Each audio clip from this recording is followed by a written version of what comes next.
A pergunta que esse vídeo vai responder não é a que você acha que é, porque a resposta honesta começa com uma revelação que a maioria das igrejas nunca contou para você.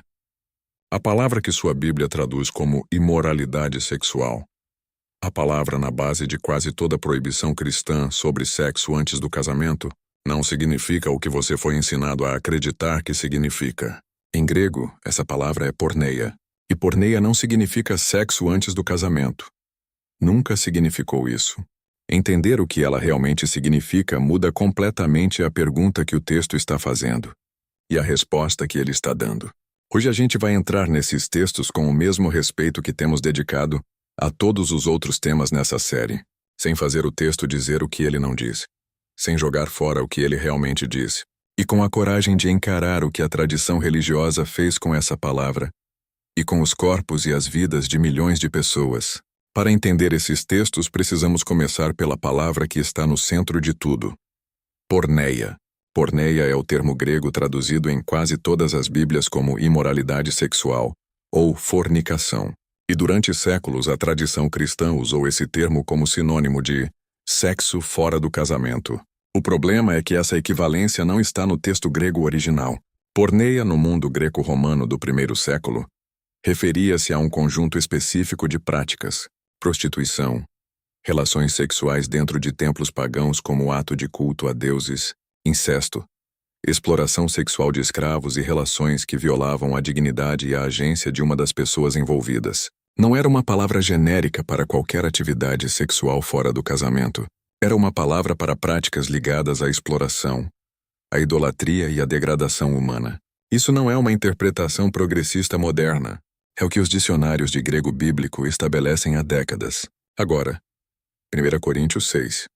Paulo escreve para a comunidade de Corinto, uma cidade portuária onde a prostituição sagrada nos templos de Afrodite era prática comum e integrada à vida social e religiosa. Quando ele diz fugir da porneia, ele está falando para pessoas que viviam num contexto onde dormir com prostitutas do templo era considerado um ato de devoção religiosa. Ele não está escrevendo um manual de namoro cristão para o século XXI. Ele está dizendo: não misturem sua vida em Cristo com práticas de culto pagão que usam o corpo como instrumento de adoração a outros deuses. O argumento de Paulo é espiritual e teológico, não apenas moral.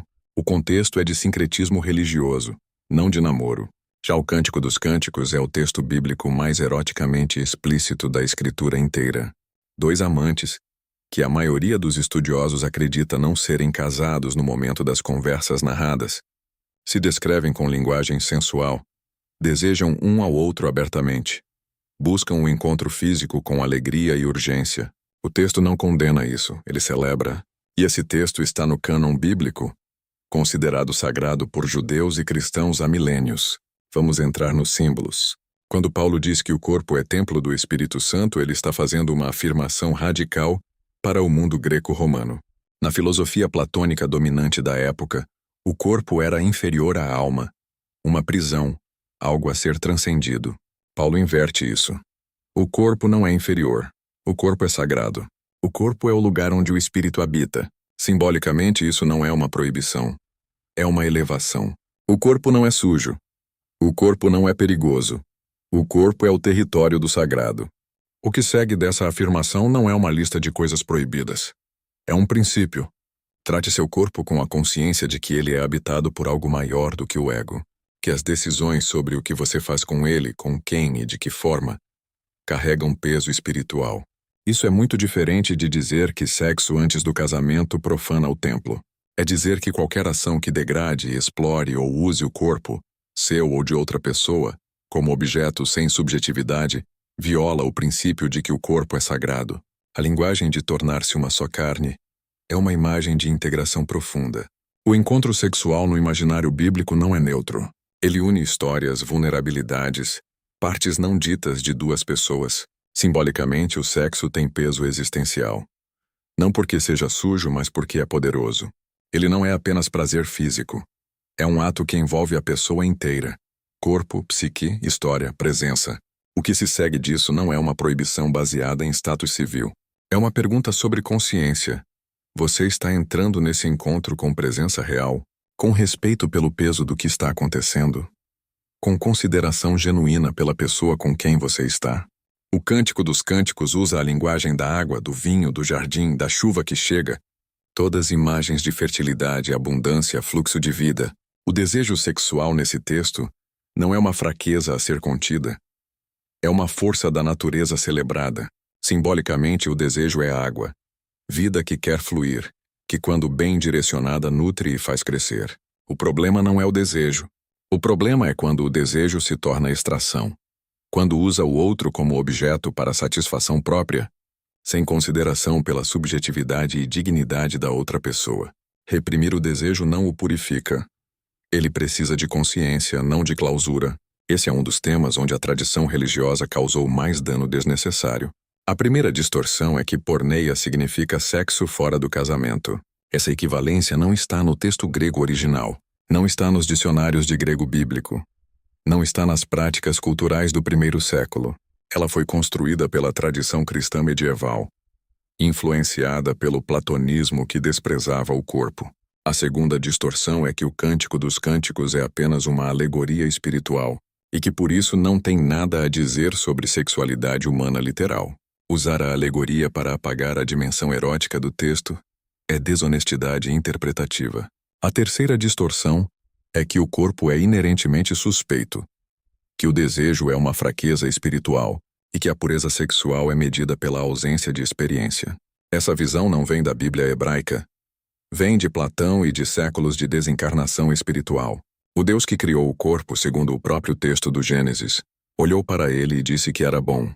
E o dano mais específico, a cultura da pureza que surgiu dessas interpretações, anéis de promessa, certificados de virgindade, toda uma teologia do corpo baseada no que você ainda não fez, reduziu a identidade espiritual de gerações inteiras a uma questão de histórico sexual. Isso não está no texto.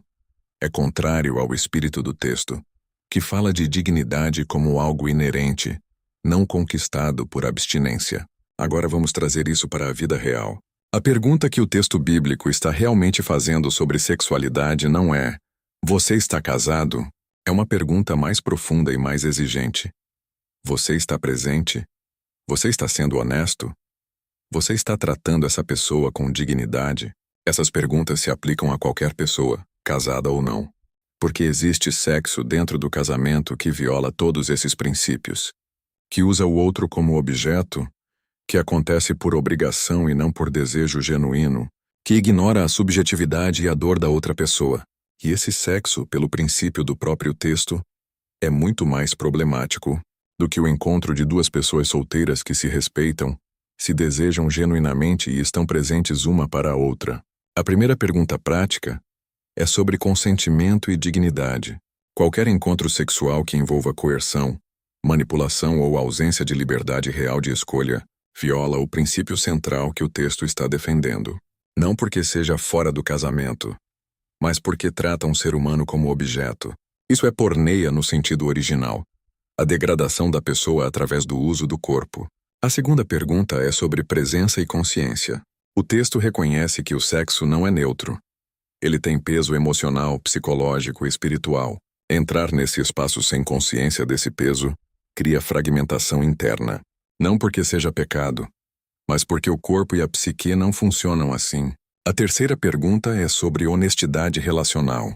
O que o Cântico dos Cânticos celebra não é apenas o desejo físico, é o desejo que conhece o nome do outro, que vê o outro, que busca o outro como pessoa inteira. A diferença entre o desejo que o Cântico descreve e porneia no sentido de exploração é exatamente essa. Um vê uma pessoa, o outro vê um corpo disponível. Para quem cresceu com culpa religiosa sobre sexualidade, quem carrega vergonha de experiências passadas, quem se sentiu impura depois de uma relação, quem acredita que perdeu algo irreparável, o texto lido com honestidade oferece algo diferente do que a tradição ofereceu. A afirmação de que sua dignidade não foi perdida, que ela é inerente, que nenhuma experiência sexual apaga o valor fundamental de quem você é. O texto bíblico, lido com honestidade histórica e simbólica, não oferece uma resposta simples à pergunta: sexo antes do casamento é pecado? O que ele oferece é mais exigente do que uma regra e mais libertador do que uma proibição. Porneia não significa sexo fora do casamento. Significa a degradação do corpo humano através da exploração, da idolatria e do uso do outro como instrumento sem dignidade.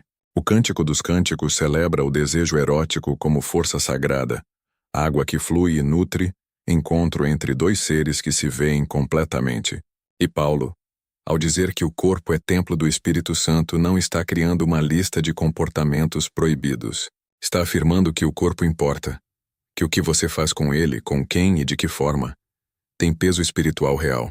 O princípio que atravessa tudo isso é um só. O que desumaniza, explora e fragmenta viola o sagrado. O que humaniza, respeita e acontece com presença genuína está dentro do espírito do que o texto protege. Isso não é permissividade. É uma exigência muito maior do que uma regra de estado civil. A pergunta que a Bíblia faz sobre sexo não é: você tem um papel assinado? É: você está vendo uma pessoa ou usando um corpo?